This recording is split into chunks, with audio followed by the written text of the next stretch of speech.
राधे राधे दोस्तों। बजरंगबली का आशीर्वाद आप लोगों के ऊपर सदैव बना रहे। आज मैं बहुत महत्वपूर्ण विषय लेकर आई हूँ, जीवन में निराशा। कोई ऐसा विरला होगा जो निराशा से बचा होगा। कौन ऐसा है जिसके जीवन में निराशा ने अपना साम्राज्य ना स्थापित किया हो। कोई ऐसा व्यक्ति नहीं जो हमेशा सुख के सागर में ही गोते लगाता रहा हो। मैं आपको भगवान बुद्ध का एक बहुत सुंदर प्रसंग सुनाने जा रही हूँ। निराशा किसके पास नहीं आती। मनुष्य और देवता सभी इस दुर्गुण से परेशान हुए हैं, किंतु उन्होंने अपने आत्मबल से इसे पछाड़ा है और निरंतर आगे बढ़े हैं। भगवान गौतम बुद्ध जीवन के रहस्यों को मालूम करने के लिए बहुत दिनों तक तपस्या और कठोर साधना में लगे रहे। उन्होंने शरीर को भी पर्याप्त कष्ट दिया, खूब चिंतन किया, पर आत्मज्ञान की प्राप्ति नहीं हुई। उन्हें कठिनाइयों और परेशानियों ने विक्षुब्ध कर दिया। क्या करें, वे साधना करते करते जैसे थक गए थे। पर्वत जैसे ऊंचे आकार वाली परेशानियों से त्रस्त होकर वे हताश हो गए, या ऐसे कहिए कि वे कर्तव्य छोड़कर धड़ाम से गिर पड़े।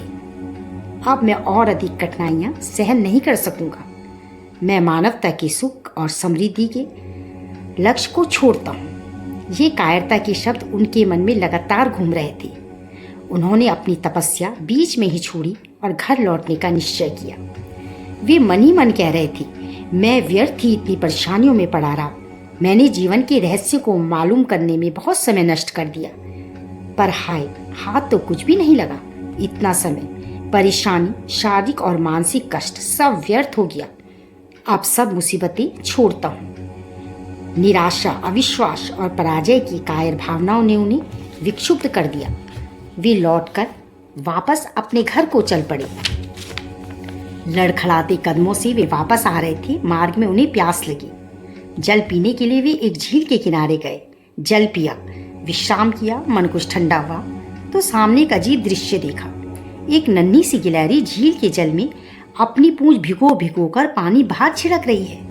एक बार, 2 बार, 10 बार, 20 बार, सैकड़ों बार यही काम कर रही है। वह जल में पूंछ भिगोती है और सूखी धरती पर जाती है और पानी बाहर झाड़ आती है।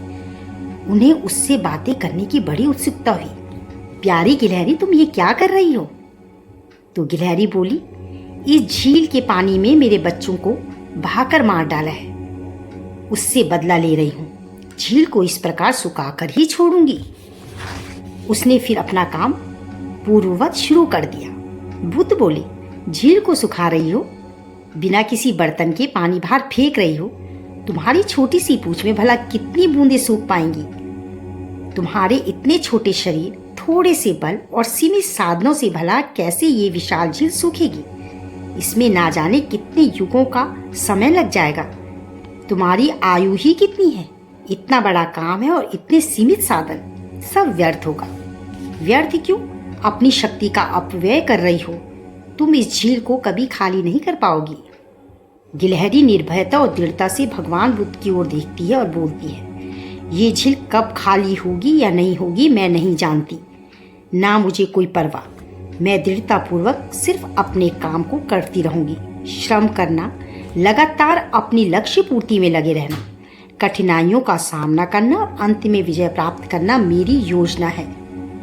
भगवान बुद्ध के मन में उथल पुथल हुई। सोचने लगे, जब ये नन्ही सी गिलहरी अपने थोड़े से साधनों में इतना बड़ा कार्य करने का स्वप्न देखती है, तब भला मैं उच्च मस्तिष्क और सुदृढ़ शरीर वाला विकसित मनुष्य अपने लक्ष्य की पूर्ति क्यों नहीं कर सकूंगा? वे फिर वापस अपनी साधना के लिए लौट गए। उन्होंने फिर जंगलों का कठिन जीवन बिताने और घोर तम तपस्या करने का निश्चय किया।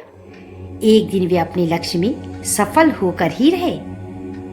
कठिनाइयों से लड़ने और उन पर विजय प्राप्त करने से मनुष्य में जिस आत्मबल का विकास होता है वह एक अमूल्य संपत्ति होती है और उसको प्राप्त कर मनुष्य को अपार संतोष होता है। इसलिए कठिनाइयों से घबराइए नहीं, उनका धैर्यपूर्वक सामना कीजिए। सफलता देखना एक न एक दिन जरूर आपके कदम चूमेगी। राधे राधे राधे।